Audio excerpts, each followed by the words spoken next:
So this is why I think getting the narrative correct is important. But let me interrupt one more time. Sure. As you know, in that paper, which is available in Enterprise, I think it's called that's Judy Wood's book. I'll have to go in the next break, and I'll look up the title of my piece on 9/11. But the bottom line was they did it celestially when all these alignments in the physics allowed not only the technology to work, but also the consciousness effects to be inserted in such deep memory in so many people. Like you say, now you can't dial 911 without thinking of New York.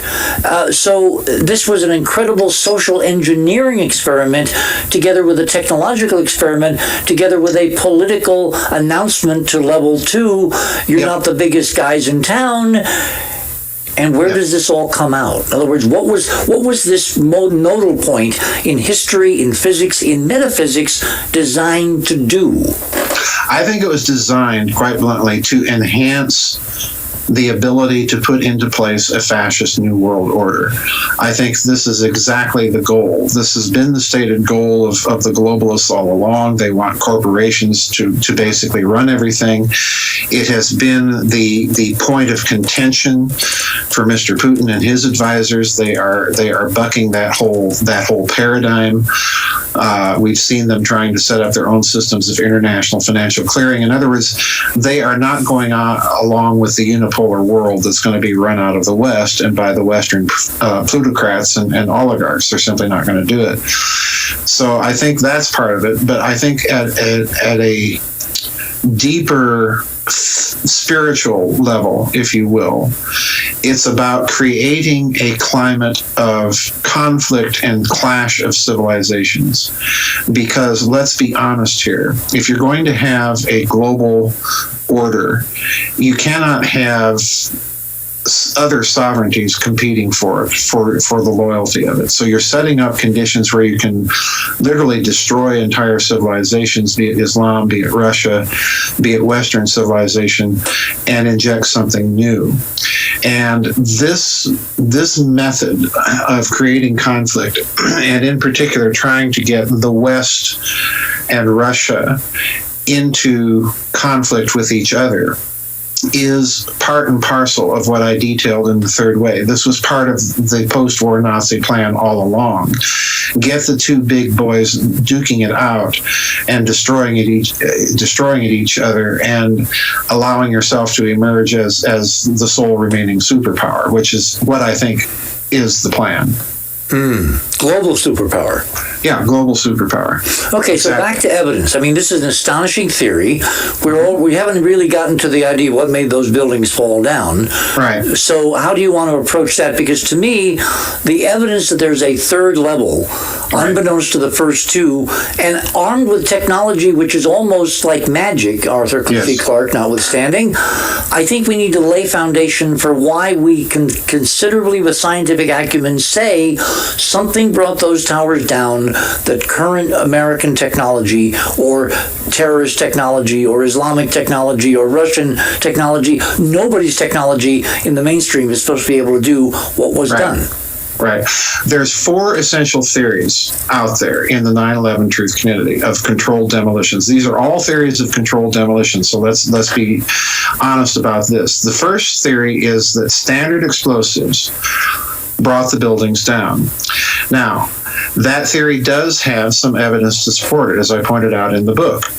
You see telltale signatures of horizontal ejecta emerging from the buildings as they're collapsing, which are sure signs of explosives being detonated in a timed sequence, all right? Mm-hmm. But each of these theories, let me stress, each of these theories has its own problems, all right? The controlled demolition problem is it cannot and does not account for 2 and actually 3 major things.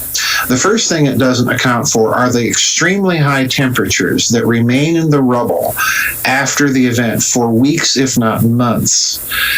And the second thing it doesn't account for is for the dramatically higher than average than the ambient average of nuclear materials in the residue, tritium, strontium, things like this. In other words, signs that a nuclear process of some sort has occurred. Okay. The third thing that standard controlled demolitions doesn't account for is that the particulate matter, by and large, of the remainders of the Twin Towers, that big pyroclastic cloud of dust that we see on 9/11, the average size of the particulate matter was, I think, about 100 microns. In other words, less than the width of a human hair.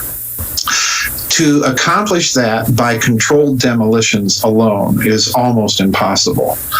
So this led to the next. You'd have to have tonnages and You'd tonnages. have to have tonnage, yeah. Of a conventional C4 or whatever might have been used, you'd have to have tons.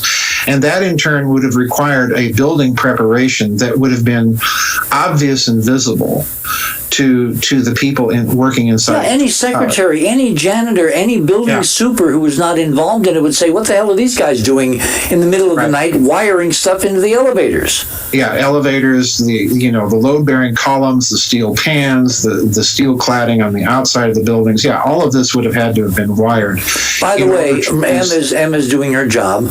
My piece on 9/11, which I recommend you go look at because it was written right after, and it has some very interesting arcs in terms of the symbolism and the mechanics of the celestial alignments to make whatever happened, is item number 7 now under my items under Radio with Pictures. Who's the enemy? The end of days begun. Mm-hmm.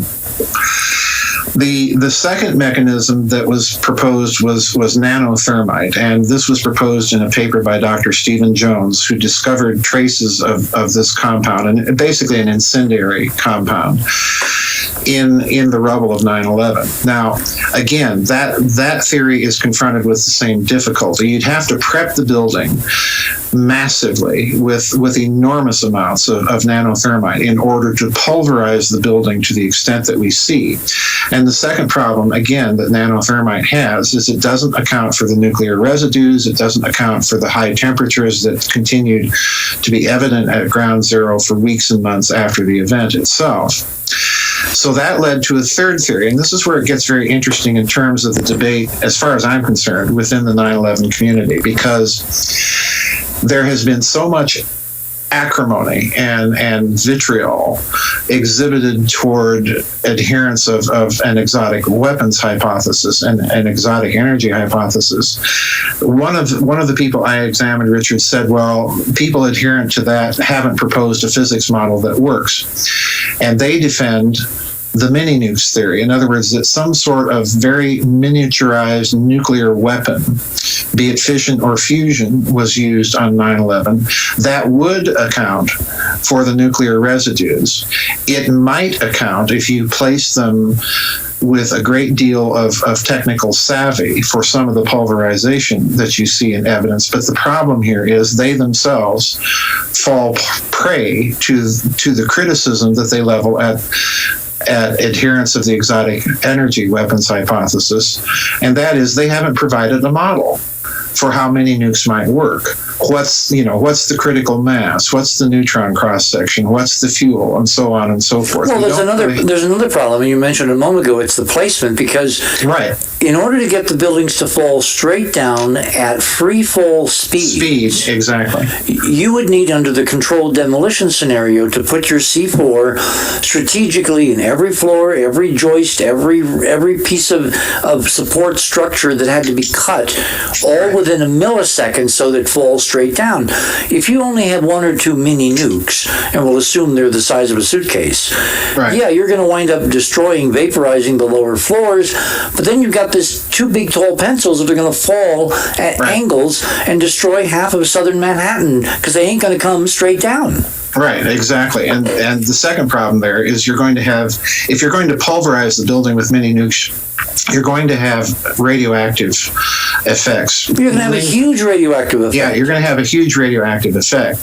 So in other words, and just to be clear, the radioactive effect you're talking about is subtle, and it's signature anomalous, but it doesn't glaringly say nuclear weapons. Right, that's my problem with that hypothesis. It's too subtle, but it shouldn't be there at all. So it's a signature of something I think and you think is much more interesting. Yeah, I think that the exotic, and I've thought this, quite frankly, Richard, since 9/11 itself. I looked at that and I thought, this is, in fact, I even had a friend call me about 3 weeks after 9/11 and say, is this the kind of physics you're writing about in the Giza Death Star? And I said, yes, exactly, and I don't want to talk about it anymore.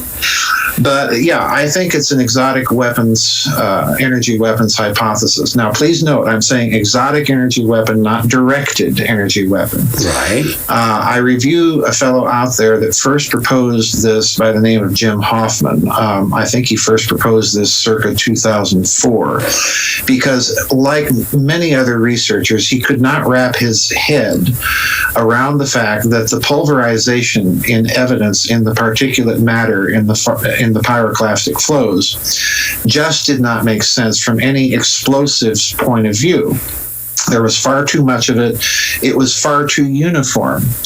So he proposed the idea that perhaps extremely high power microwaves from masers that had been put in the basement of the Twin Towers might have been used to create a standing wave within the towers that were then loaded with if you want to call it this, electroacoustical energy, until the point was they couldn't damp the energy anymore and down they came. All right, that's essentially what he's proposing. Okay.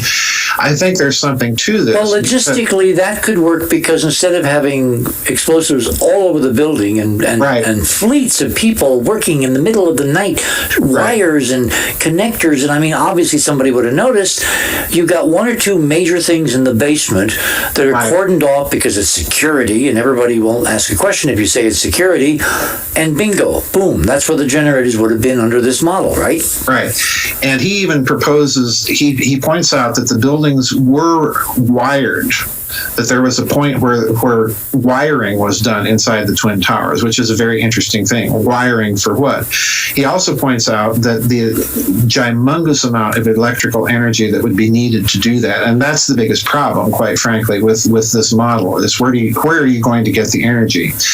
Well, he proposes that the energy is coming from an electrical substation that is actually very close by the World Trade Center at the time. And he points out, I think it's 1.5 gigawatts of power that would have needed cabling, about a yard or so in diameter, whatever. This is where I part company with it. But at least you just couldn't, because 1.5 gigs is a nuclear power plant for all of New York, lower New York State, that kind of thing, like Indian Point. Yeah, exactly. It's a huge amount of electricity.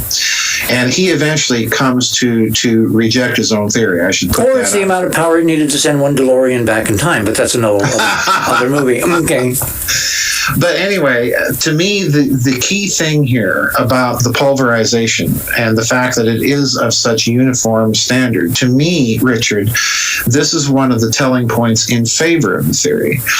Because the way I'm looking at it, this is a resonance response to an electromagnetic field that's been generated inside the towers. In other words, my analogy here is if you have a block of modeling clay and then a slab of wood, and you've drilled a hole through the wood and squeezed the modeling clay through it. Well, the modeling clay takes on the dimensions of the hole. Sure.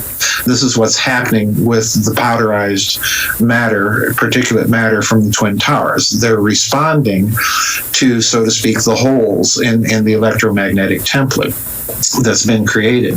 So I think that, the particulate matter is an indicator that there is some huge electromagnetic field that's in play on 9/11. And there's some other interesting I was going to say, I think it was more than electromagnetic. I do too. And since that's everybody else, including Judy Wood, she's limited to electromagnetism. John Hutchison is limited to electromagnetism, not knowing that one is the carrier of the other and vice versa.